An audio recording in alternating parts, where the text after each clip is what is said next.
IAEA के तरफ से डायरेक्टर जनरल का ये बयान कि 400 किलो यूरेनियम पर कोई जानकारी ही नहीं है, यूरेनियम पर कोई पारदर्शिता नहीं है और ईरानी यूरेनियम से गंभीर चिंता जिस तरीके से जाहिर की जा रही है, आखिर ये यूरेनियम है कहां और किसके हाथ, इसी को लेकर एक्सपर्ट से हम ये सवाल भी कर रहे हैं। इस बीच ईरानी यूरेनियम पर ट्रंप का बयान, ये इस वक्त की एक और बड़ी खबर है, जहां ईरान यूएस को सौंपे यूरेनियम भंडार और ईरानी परमाणु बॉम्ब दुनिया के लिए खतरा है। द टेलीग्राफ के हवाले से फिलहाल जो खबर आई है उस बारे में एक एक डिटेल आपके सामने रखते हैं, क्योंकि बड़ा सवाल यही बना हुआ है कि आखिर यूरेनियम कहां है।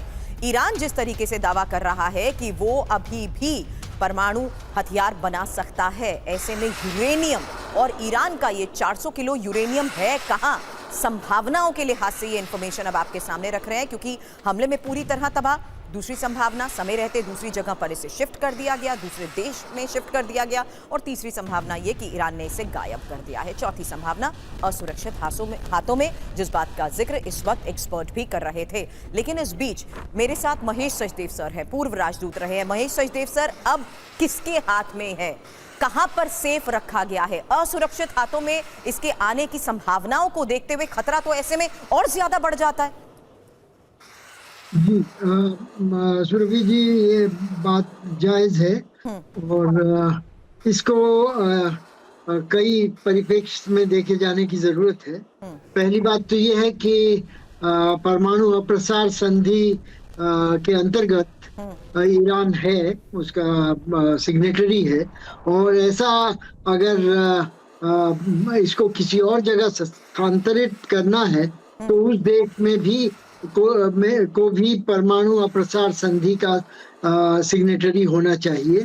नॉर्थ कोरिया ऐसा नहीं है, वो बाहर निकल चुका है NPT से, तो वहां यूरेनियम जाने का सवाल नहीं है। दूसरा, जैसा कि विशेषज्ञ साहब ने पहले कहा है कि संवर्धित यूरेनियम से रेडिएशन विकिरण निकलता है और खासतौर पे अल्फा पार्टिकल्स जो हैं वो काफी उसको डैमेज, यानी वातावरण को और लोगों को दूषित कर सकते हैं। साथ में गामा रेज भी आती हैं जो कि मानवों के लिए बहुत हानिकारक हैं। इसको जो एक स्थान से दूसरे स्थान पर हस्तांतरित करने के लिए सीसे या लेड कि बड़े बड़े कंटेनर्स में रखा जाता है। लेड बहुत भारी धातु है और इसके लिए विशेष वाहनों का, विशेष संदूकों का उपयोग किया जाता है।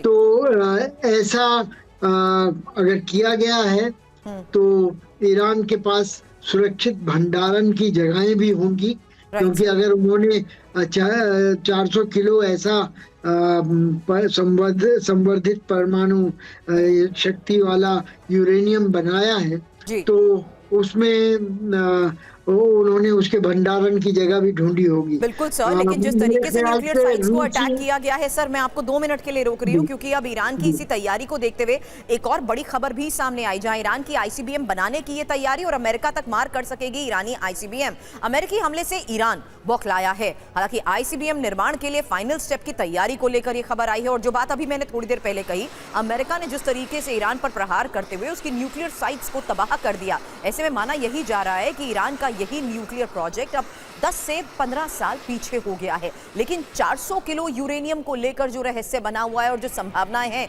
ये इंफॉर्मेशन अब तक हमने आपके सामने रखी। अब एक और इंफॉर्मेशन है, और ये अमेरिका तक प्रहार करने वाली ईरान के उस अगले कदम को लेकर खबर है, जिसमें योजना ये है ICBM को लेकर और ICBM बनाने की तैयारी को लेकर, जहां परमाणु हथियार ले जाने में भी ये सक्षम है मिसाइल। ICBM की खासियत भी समझ लीजिए, जो कि 12,000 किलोमीटर दूर तक मार सकती है। निर्माण क्यों? क्योंकि अमेरिका पर पलटवार की तैयारी में ईरान जिस तरीके से कदम उठा रहा है, हमले के लिए बैलिस्टिक मिसाइल भी जरूरी है, और अमेरिका ने ईरान पर एयर स्ट्राइक की, अपने ऊपर हमले का बदला लेना ईरान चाहता है, और ICBM से अमेरिका के हर कोने में हमला संभव भी है। हालांकि निर्माण संभव क्यों ICBM का? क्योंकि ईरान ने बनाया है Salman solid fuel engine, satellite प्रक्षेपण वाले फ्यूम सीरीज का ये इंजन है, और लंबी दूरी की मिसाइल बनाने में भी ये बेहद उपयोगी है।